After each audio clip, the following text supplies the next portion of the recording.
नवापूर तालुक्यातील रंगावली मध्य प्रकल्प असलेल्या रंगावली धरण पूर्ण क्षमतेने वाहत असून नदी किनारी वसलेले गावकरी, शेतकरी तसेच नाल्याच्या भागातील नागरिकांनी सतर्कता राखावी।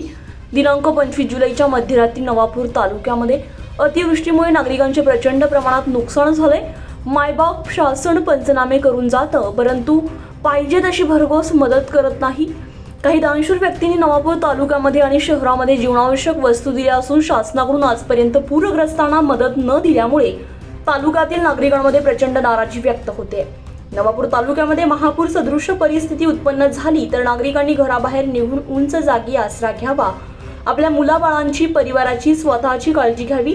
अन्नधान्य, जीवनावश्यक जिन्नस, कपडे, गाद्या, इलेक्ट्रॉनिक वस्तू, शैक्षणिक कागदपत्रे, महत्त्वाची कागदपत्रे, जनावरे, शेती उपयुक्त साहित्य आदी उंच ठिकाणी ठेवून परिवारासोबत योग्य आणि उंच ठिकाणी आसरा घ्यावा।